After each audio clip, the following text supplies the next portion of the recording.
And hello, I'm live. I'm live on the Laurel Leaf Network. It's so wonderful to be here. I know that there are people in this network that I know personally, and I know that there are plenty of people in this network that I don't know personally yet. So I want to say hello to everybody. I want to tell you who I am. My name is Susannah Alexander, and I am a nutritional therapist and hypnotherapist. And somebody's here. I do believe it's Laurel. Hello, Laurel. Welcome. I do hope more people are going to join me today, because what I really want is to be able to have a conversation with people. It's quite lonely talking into the ether. Oh, brilliant. Laurel says that you can hear me loud and clear, which is fantastic. So, and somebody else is joining me. If you're here, please say hello so that I can say hello to you and so that I know who you are. Because this is my first one and it's quite exciting, and I really want to get out there and meet people. So my company is called Nutrition with Susannah, and I'll be telling you a bit later on about some of the things I do and some of the ways that you can work with me. But today I'm here to talk about the low carbohydrate way of eating. Now, I want to emphasize that this is not a promotion or a plug for low carbohydrates. I'm going to try and be as objective as I possibly can. Hello, Julie. Wow, it's so lovely to see that you're here. Welcome to the conversation. So I really hope that people are going to chat along with me. As I say, you know, I don't advocate any kind of particular way of eating as a blanket thing. You know, I'm not one of these people who says everybody should or everybody should not. I'm very much about what is good for a particular individual. So that's what I'll be talking about. I wanted to mention something very briefly before I got started on the low carbs. And that is that today is Pajamas for Pancreatic Cancer Day, which means that people all over the world, hopefully, are doing little live broadcasts in their pajamas to raise awareness of pancreatic cancer. And I'm trying to get everyone to do that. I've done it on my Facebook page, and I'd love it if other people did it too, because this is the way that I lost my dad, and it means a lot to me, and I want to be raising awareness out there for better diagnosis and improved prognosis. However, that's just a little aside. I want to get on to the main thing that I'm talking about today, which is the idea of low carbohydrate diets. So what I'm going to be covering in this live, thank you for the likes, people who are here. What I'm going to be covering in this live is how we got to the idea of low carbohydrate diets, what they're meant to do, what the evidence is that they do it, who might consider embracing this way of life, and who might not consider it, and also some general pointers which I think are applicable to most people most of the time. I always say most people most of the time because there are always exceptions to every rule, okay? And I am about the individual and what's right for the individual, not some kind of blanket thing. So, I also want to say a word about where I get my ideas from and what I base what I'm going to tell you on. So when I say research, what I mean by research is that I look at peer-reviewed studies published in reputable medical or scientific journal and available in PubMed. So all this stuff is transparent. You can do exactly what I did. You can go onto a site called PubMed, PUBMED, and you can look up reputable scientific studies. And that's what I always like people to do. You know, if the studies seem a bit complicated, I'm very happy to talk them through with you. But I'd rather people sort of did that than went to some kind of site that may not be quite so reputable. So let's get started. How did we get to this stage of low carbohydrate diets, and what do they mean? Well, if you're kind of, let's say, not in your 20s like me, and you're old enough to remember the 70s and the 80s, you'll remember that it was all about calories and fat, wasn't it? It was all about calorie counting. You know, if we wanted to quote unquote diet, we would have to count our calories and we would have to go low fat. Fat was the really big enemy. You know, your arteries are going to clog up and you're going to drop dead of heart disease, and especially saturated fat was terrible. And there were loads of low fat products out there that you can get, and of course you still can. You remember the 70s, Laurel? Yeah, me too. I was little in the 70s, but I do remember. I do remember my mum going on the F plan and the low calorie and the Scarsdale and all that. And by the way, they had absolutely no effect. And we do have that approach today. For example, I saw the dietitian, Dr. Susan Jebb, who's very well known, talking about very low calorie diets, you know, talking about quote unquote starvation diets the other day on the BBC, and actually recommending them. So I would, you know, with great respect to Susan Jebb, because she is incredibly well respected in her field, and I don't like to diss anybody. However, I would question that, because there have been studies done of low calorie diets versus very low calorie diets, and even when you ate like 800 calories a day, which I wouldn't recommend anyone doing, by the way, even though Susan Jebb was talking about it, people did not lose more weight than when they had more calories. So I think we've known for some time that very low calorie diets, on the whole, are not particularly helpful, and that can call the theory of calories into question. And we've had, you know, 30, 40 years of low calorie, low fat diets. And what do we have? We have an epidemic of chronic disease, don't we? We have an epidemic of obesity, type 2 diabetes, certain types of cancers that are lifestyle related. Now, it could be, and a lot of people would say this, well, you know, the advice is out there, but people just aren't doing it, and that's why we've got a problem. That could be the case. Of course it could be the case. But looking at shopping trends, you know, we can go and we can look at what people are buying, the sort of products that people are buying out there. And it doesn't seem to be the case. You know, it seems to be the case that people were following the advice, but the advice just didn't seem to be effective in curbing the absolute epidemic of chronic lifestyle diseases that we see today in the Western world. So then people thought, okay, what's going on? Could there be something other than fat and calories that could be part of the problem? And that's when the attention turned to sugar. And some of the early studies questioning the idea that fat was the enemy were called into question. And we found out some things about sugar that were kind of alarming.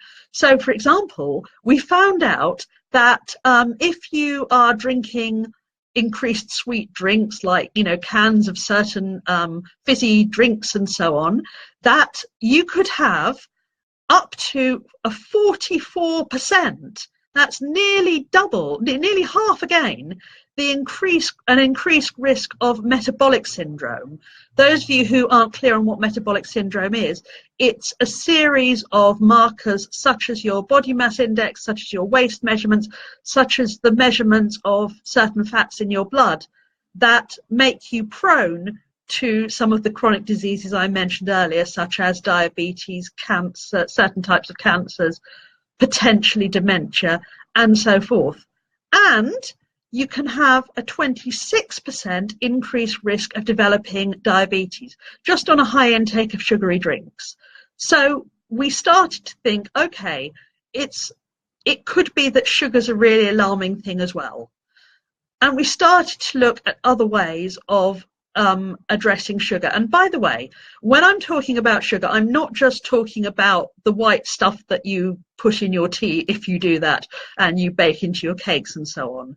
I'm talking here about what happens with carbohydrate. So carbohydrate is a molecule. It's what we call a macronutrient. So it's one of the major components of our diet. It's found in sugars, or it is a sugar, and it's found, rosemary Connolly, Laurel Alpers say, yes. Rosemary, of course, is still going strong today. Now, here's the thing I'm going to say before I go any further, which is that no one thing is applicable to everybody. So I'm going to try really hard not to diss anything today, because, you know, a lot of people have done low fat and low calorie and it has worked. But for a lot of people, it hasn't worked. So we need to look in a more holistic way at what else could be going on. So where was I? Explaining about sugar. Every carbohydrate that you eat, and carbohydrate is the stuff that is found not just in foods that taste sweet, but in foods that are starchy, so bread and rice and potatoes and pasta. All of these, things like bread, rice, potato and pasta, they have long chains of carbohydrates, and these long chains are broken down during digestion into sugar, simple sugars such as glucose, table sugar as well. Julie had the Rosemary Conley book and videos. Guess what? I've got a Rosemary Conley workout video, and guess what? I use it and I enjoy it. I've got her seltzer-size video. So the thing is that, you know, as I say, no one thing is good or bad. I don't like to use judgmental language, and I really enjoy my Rosemary video, and it's movement and it's exercise, and why not? You know, personally, I struggle with exercise, you can probably tell. And anything that motivates me to do it has got to be a good thing. So, hey, I'm working out with my personal trainer this afternoon, and, you know, I do find it very hard going. I do find traditional exercise a drag. And if you do too, you might like a more dancey kind of video. So, some time ago, probably 25 odd years ago, some scientists in Australia discovered this thing called the glycemic index. And what that meant was when carbohydrate breaks down, it has an effect on your blood sugar, it raises it. And they developed a scale of 1 to 100 plus, which measured how far eating a certain type of food would affect your blood sugar. And if a food had a high number, a high, what we call GI, glycemic index, then it would raise your blood sugar a lot. And if it had a low one, it would raise it a little. And this brought into being this idea of low glycemic diets. And they were essentially lower carbohydrate diets. And of course, what they found was that the more complex, the less refined a carbohydrate was. In other words, the more brown it was. So brown rice rather than white rice, brown pasta rather than white pasta. Those things were lower on the glycemic index scale. Now, the glycemic index is very interesting and very useful, but it has its complications. Its complications are that actually it's quite hard to calculate. If you look at lots of GI tables, they're all a bit different. And also what you eat the food with makes a difference. So if you eat something that's quite high on the scale with a fat or a protein, then you will lower it on the scale. But the way of an ordinary person measuring that, it can't really be done, or it's much, much harder to do. So, and also what's been found very recently, like literally in the last couple of years, which I think is really, really exciting, is that it turns out that we all respond differently to foods. So foods that can be very high in glycemic index for some people are pretty low for other people.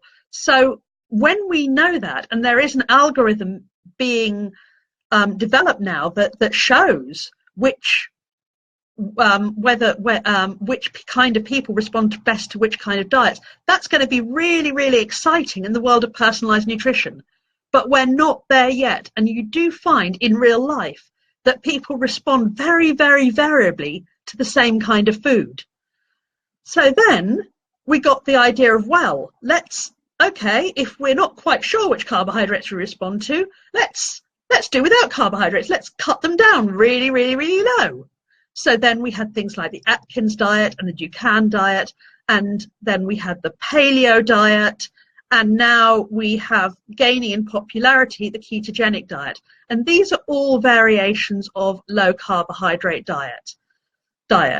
The theory is that, first of all, low carbohydrate diets won't have such a variable effect on your blood sugar. And secondly, if you go really, really low, that you have a certain amount of carbohydrate that you store in your liver and muscles. If a lot of that gets used up and you don't have reserves of it, then you don't have enough carbohydrate to provide enough energy for your body to do its thing. So what happens then is that things called ketone bodies are produced, and they provide an alternative energy source. And that production and the way they're used is very heavy on energy, so it will cause you to use energy much quicker and therefore to lose weight. That's the theory behind it. Okay, so I hope that wasn't too technical.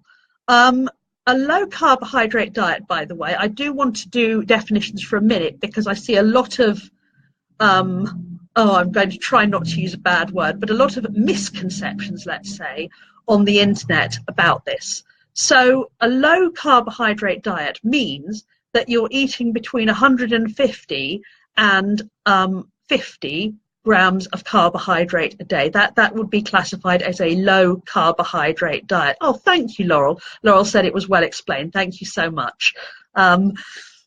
As I say, I haven't done a live in a group before, so it's really good to have some feedback. So if anyone has some feedback for me, please chat along with me. So, low carbohydrate diet, between 150 and 50 grams a day.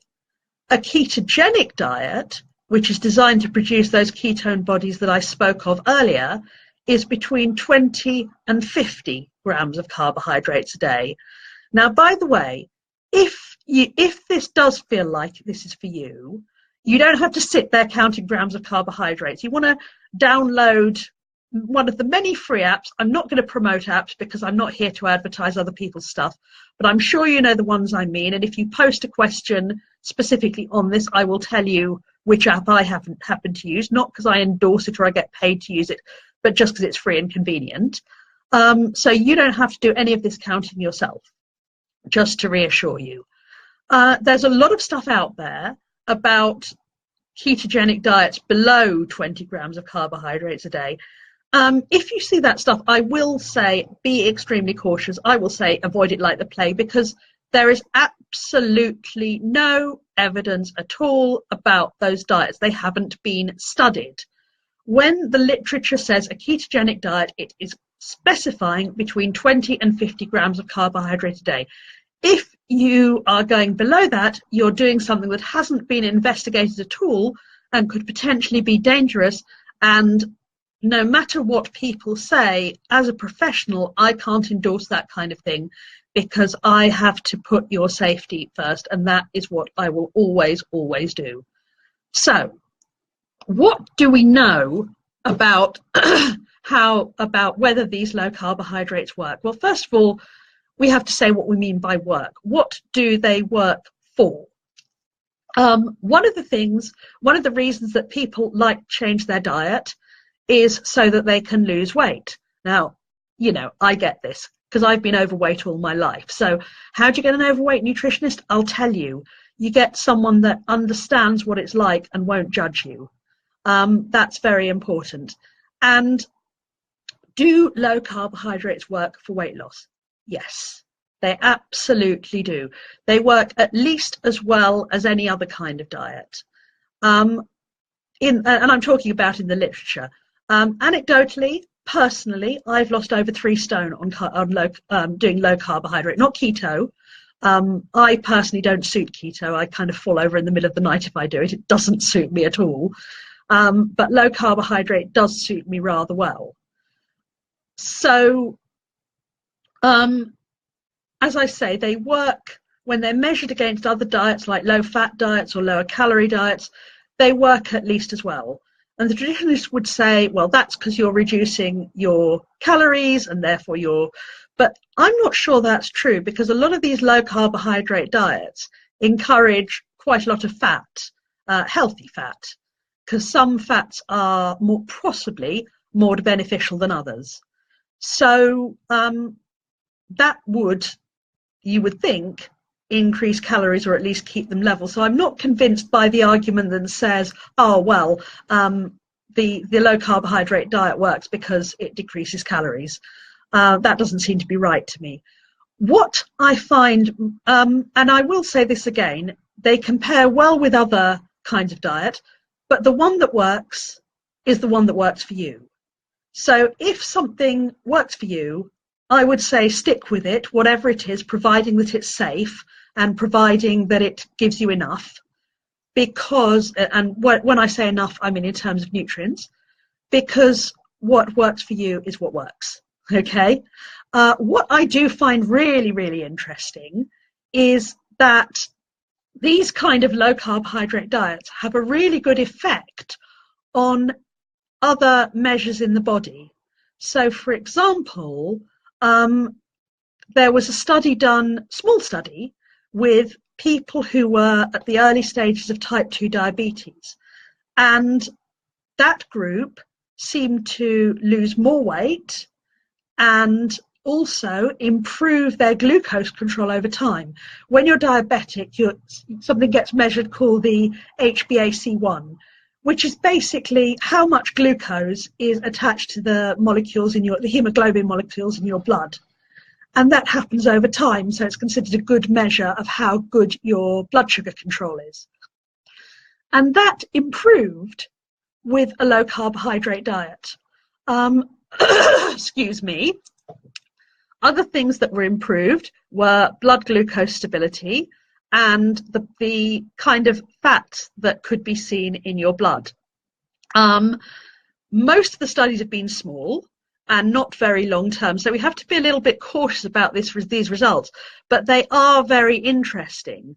And anecdotally, you'll hear of a lot of people who've come off their diabetes medication when they've used low carbohydrate or very low carbohydrate diets, and that does seem to be backed up by the literature. And the other thing that seems to be backed up short term is that heart disease risk markers in the blood appear to be reduced on these low carbohydrate diets. And I find this very, very interesting, and nobody quite seems to know what it is. So who should think about whether this approach is right for them? I think when you're diagnosed with early stage diabetes, this could be a very, very interesting approach for you, because it's what it seems is that people find it quite easy to stick to, which is really important. I think it's easier than having to count things. You know, taking quite a lot of carbohydrates out of your diet is I find that just easy. It's easier to remember not to eat white rice than to try and count things, for me. And I think for a lot of other people as well. They find it very easy to follow.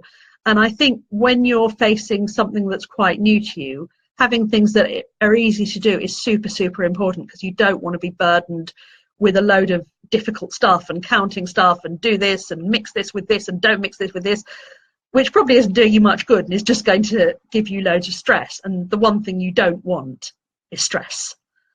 So I think that could be a very interesting approach for someone who's fairly newly diagnosed, by which I mean in the last year or two, with insulin-resistant diabetes. I think that this approach is interesting if you want to lose weight, because, as I say, it does seem to work very, very well. It worked for me when absolutely nothing else would work for me. And anecdotally, I've heard it many, many times. And much more important is that it seems to be backed up in the literature. As I say, you know, it does seem to work. And I think perhaps it works because people are less hungry, because their blood sugar control is much better. One thing that happens when you have a lot of sugar in your blood is that then you get a crash, because your body's trying to regulate the blood sugar, and that can give you cravings and hunger pangs. And so it can make you very hungry and very ratty, and also it makes you want to eat more sugary foods. So I think not having that roller coaster is potentially what's really helpful. Yeah, Julie says it's very important that things have to be easy. And I'm absolutely with that. I really think that if you start doing complicated rules and getting stressed out, that is just like the worst thing that you can do. And Laurel says the more sugar you eat, the more you want. You know, I know people that can stop at 1 square of chocolate. I'm not one of those. And if you're not either, I just find that doing the low carb stuff really, really does help, because actually after a while, you think, oh, I couldn't possibly not eat sugar. I run an online course called Strong Without Sugar, and universally the people who've done it find that after a few weeks of not doing sugar, if they put something sugary in their mouths again, then they don't like it as much. It just tastes too horribly sweet to them. And this is what happens. You can retrain your taste buds. And I think that's a really, really important thing to be able to do, to be able to be really happy with a bit less. So people who are worried about their heart health, well, I think you could certainly try it. I wouldn't suggest doing it long term, because we don't know what happens long term. Now, who should not go for this? Because I want to put some cautions in place. As I've said many times, I don't go with this idea of one size fits all. And there are definitely people who shouldn't be doing things. And I do want to tell you a cautionary tale. And this is the cautionary tale. I saw a client a while ago, very, very, very lovely, talented, bright, fantastic 17-year-old girl, who was borderline anorexic, because she'd heard all the stuff about low carbs, and she was convinced carbs were making her fat. By the way, she wasn't fat ever, but she'd lost quite a lot of weight, and she just got terrified of eating carbohydrates again, so she literally wouldn't eat them, and she developed an eating disorder because of this. So I think that demonizing any kind of food group is very inappropriate, and it's particularly very inappropriate when we're around young people or people who are vulnerable to that kind of thing, who can take it to extremes and make themselves extremely ill, as this young woman did. I'm thankful that she's getting now the professional help that she needs, and she's a remarkable and talented and wonderful young person, and I really hope that she's on the road to recovery. But I just want to really caution people against demonizing food or being obsessive about food. There is a condition out there that's called orthorexia, and this means an unhealthy obsession with healthy eating. And we can take these things too far. And I just don't want to see another case like that one. I know they're out there, and it really, really frightens me. So, please, if you're going to use this approach, please be very careful with how you talk about it.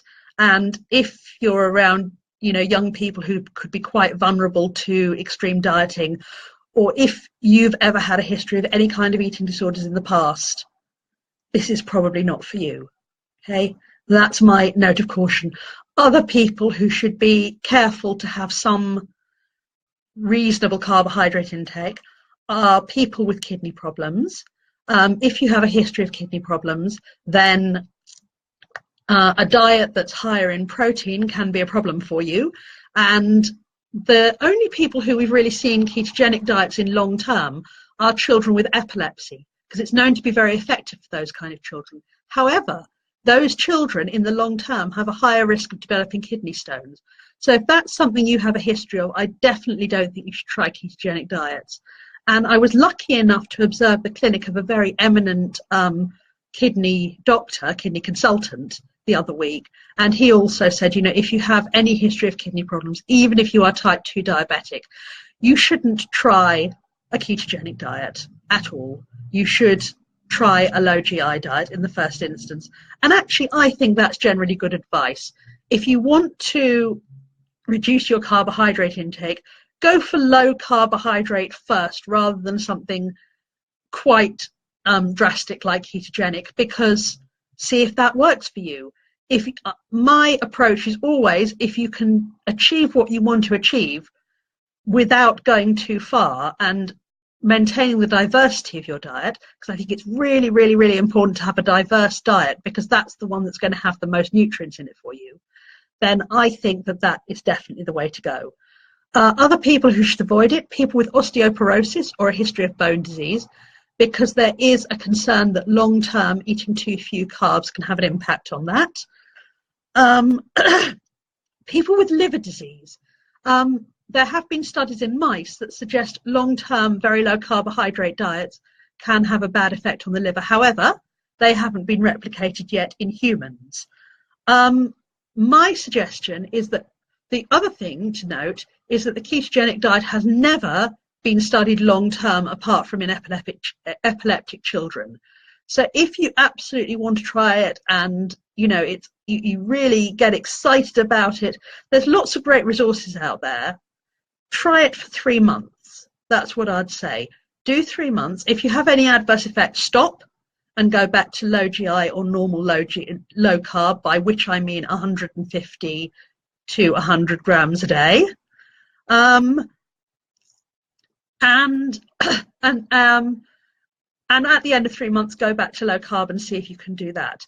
Okay, I've got a couple of points here that I want to address. So Laurel is saying we've lost sight of portion sizes. You're absolutely right. Portion size is an issue.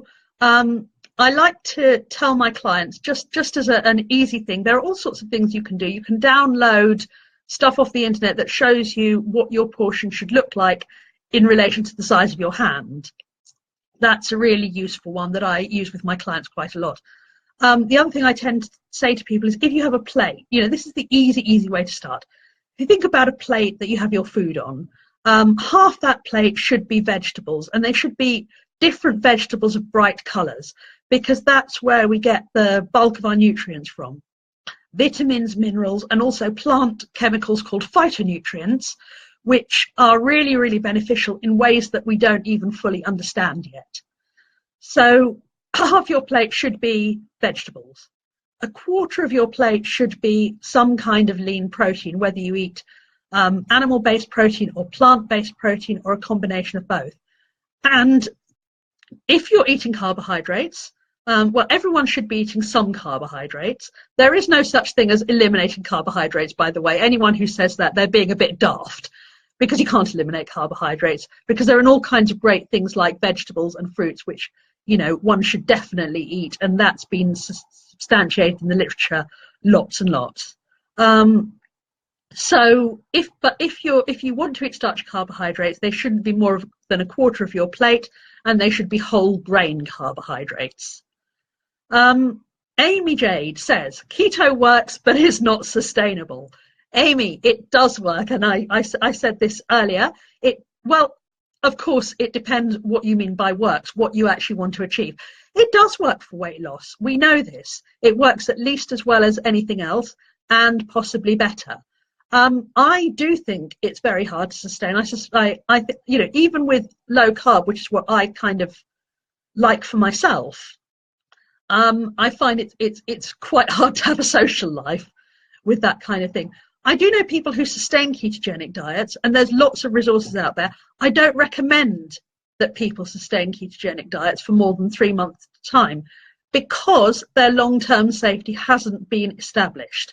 So as I say, if people really, really want to give it a try for up to 3 months. If you have what I felt when I went too low in my carbohydrates was I used to get very dizzy, and that wasn't a good feeling, and I wasn't prepared to go along with that. So I went back to doing low carb and getting very comparable results, but without the nasty feelings. So as I say, if you have any adverse effects, then stop immediately.